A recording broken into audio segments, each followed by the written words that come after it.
This is TWiT.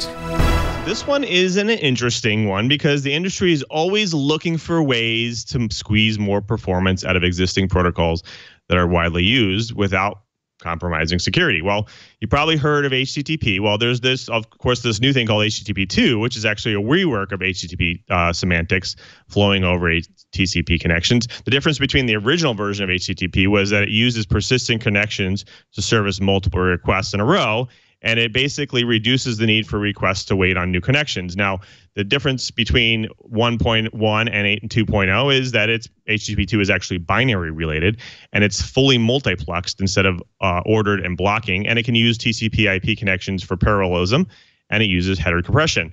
Now, that second version is not without complaints because it's no longer easy to actually debug things over the wire because everything is shot over as binary data rather than clear text. But with that revision, you still get issues with floating apex records, hacking IPv4, 6 race conditions, and unnecessary address wastage. Now, where did HTTP 2 come from? Well, it came from Google, because I don't know if you remember hearing the Google ID or the name SPDY, SPDY technology. Well, that's the basis of HTTP 2. Well, Google has added again with their HTTP over QUIC, QUIC, which actually stands for Quick UDP Internet Connections. And this is literally a switch of protocols from TCP to UDP. Now, this new technology combines HTTP 2, TCP, UDP, and TLS on the UDP protocol using TCP semantics. And that's actually important because if you don't use TCP semantics, then existing systems won't be able to identify it. Now, it's encrypted by default.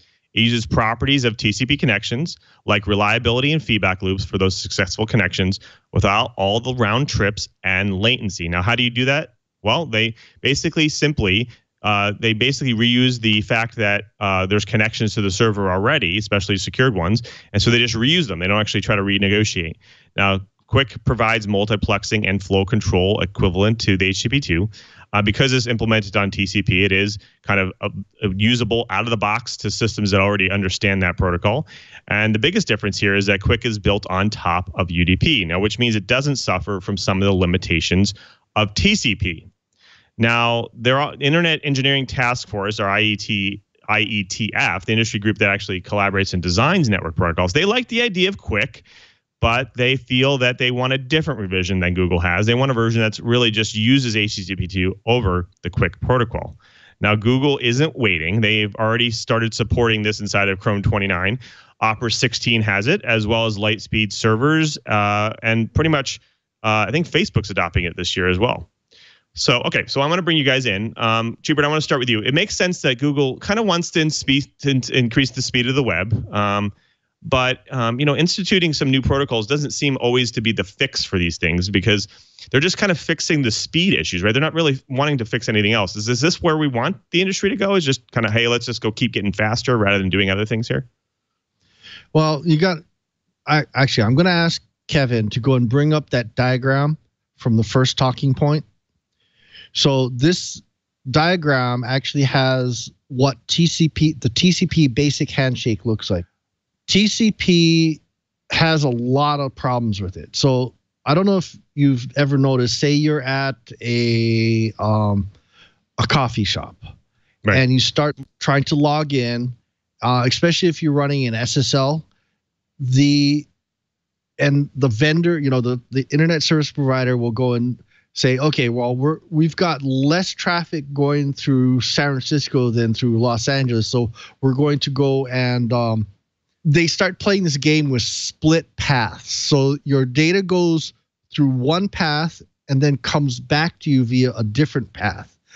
And the problem with the splitting the paths with traditional TCP is that breaks an amazing number of protocols. So by going to UDP, a lot of things actually start happening easier. And UDP is nice because it's smaller, less overhead. I like UDP. UDP has been used as a primary transport for a lot of streaming video for a long, long time. So UDP, you can actually send things, and then it's up to the applications to recover if it's missing packets. So anyway, the thing is UDP is more efficient. And if you're what I think Google is looking for too is when you start reducing the number of back and forths for the handshaking and you take better advantage of multiplexing, you reduce the amount of data so that when you're over metered connections, say like cellular, you can actually bring things up in a lot of more efficient. And Emily Strange does bring up, yes, voice communications.